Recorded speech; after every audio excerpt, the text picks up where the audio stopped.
নমস্কার বন্ধুরা, আমি সুমি। আপনারা দেখছেন সুমির রান্নাঘর। আজকে একদমই নিরামিষ একটি রেসিপি নিয়ে চলে এলাম। রাধা বল্লভী, একদম অনুষ্ঠান বাড়ির মতো ফুলকো ফুলকো রাধা বল্লভী আপনাদেরকে বানিয়ে দেখাবো। আমার ভিডিও ফলো করে যদি আপনারা বানান, একদম ফুলকো ফুলকো রাধা বল্লভী বাড়িতেই বানিয়ে নিতে পারবেন। তার সঙ্গে আমি নিরামিষ এই সাদা আলুর তরকারি করেছি। আপনারা যদি এই রেসিপিটি দেখতে চান কমেন্ট বক্সে জানাবেন, আমি অবশ্যই রেসিপিটি শেয়ার করব। চলুন তাহলে রেসিপিটি শুরু করা যাক। রাধা বল্লভীটি বানানোর জন্য প্রথমে একটি বাউল নিয়ে নিয়েছি, ময়দাটি মেখে নেব। আমি কাপে মেপে 6 থেকে 700 ময়দা নিয়ে নেব।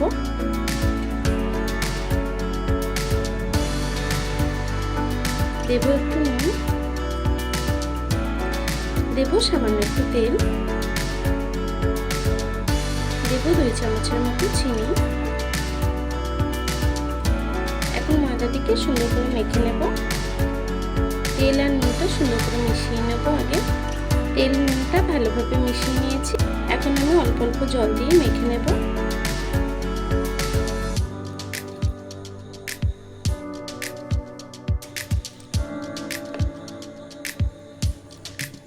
ময়দাটি কিন্তু সুন্দর করে মাখা হয়ে গেছে। এখন আমি ঢেকে কিছুক্ষণ রেস্টে রাখবো। রাধা বল্লভীর পুরের জন্য আমি ডাল নিয়ে নিয়েছি। কিছুটা ডাল আমি ভিজিয়ে রেখেছিলাম 2-3 ঘন্টা। মাসকলাইয়ের ডাল আর ছোলার ডাল একসাথে নিয়েছি। আপনারা যে কোনো ডাল ভিজিয়ে রাখতে পারেন। এখন ডালটিকে আমি পেস্ট করে নেব। আপনারা চাইলে হাতেও শিলবাটায় বেটে নিতে পারেন। আমি মিক্সিং জারে দিয়ে পেস্ট করে নেব। একটি মিক্সিং জার নিয়ে নিয়েছি। এখন ডালটাকে দিয়ে দেব। ডালের মধ্যে কোনো রকম জল দেবেন না। ডালটিকে দিয়ে দিয়েছি। এখন আমি পেস্ট করে নেব।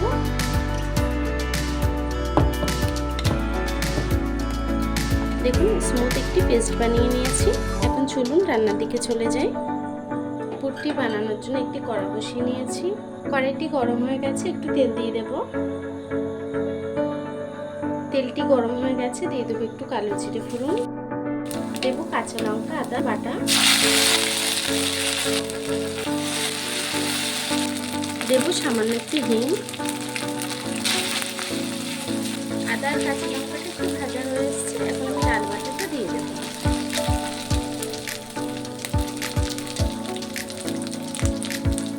ডালটাকে দিয়ে আমি সুন্দর করে রান্না করে নেব।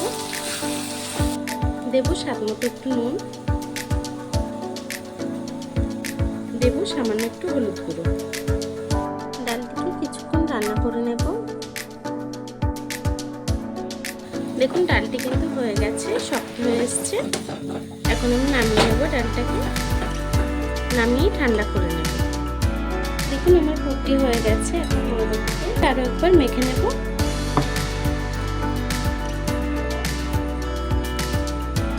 ময়দাটিকে আবারও মেখে নিয়েছি। এখন লেচি কেটে নেব ছোট ছোট করে।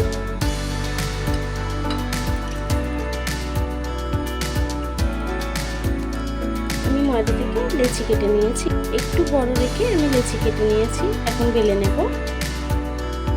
আমি একটি লেচি নিয়ে নিয়েছি। হাতে করে একটু এভাবে বাটির মতো করে নেব লেচিটাকে। এখন সেই ডালের পুরটাকে দিয়ে দেব।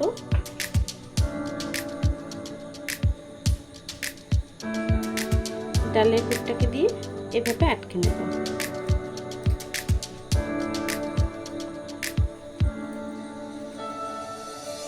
এখন আমি লেচিটাকে বেলে নেব। একটু তেল দেব,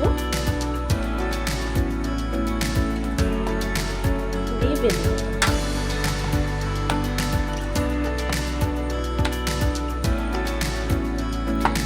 দেখুন একটা লুচি বেলে নিয়েছি। এভাবেই কিন্তু লুচিগুলোকে আমি বেলে নেব। আমি আরও একটি বানিয়ে দেখাবো। এভাবে একটু জায়গা বানিয়ে নেব পুরটা দেওয়ার জন্য। এখন আমি পুরটা দিয়ে দেব।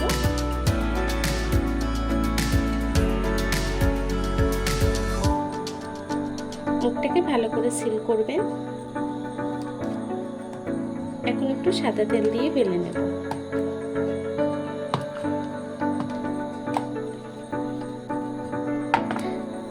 দেখুন বন্ধুরা, এভাবেই কিন্তু আমি রাধা বল্লভীগুলোকে বেলে নেব। চলুন তাহলে ভেজে নিই। আগে থেকে কড়াইতে আমি তেল দিয়ে বসিয়ে দিয়েছিলাম। এখন দিয়ে দেব।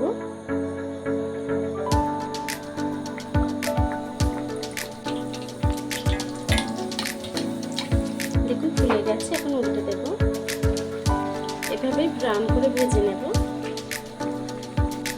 এটি হয়ে গেছে, তুলে নেব।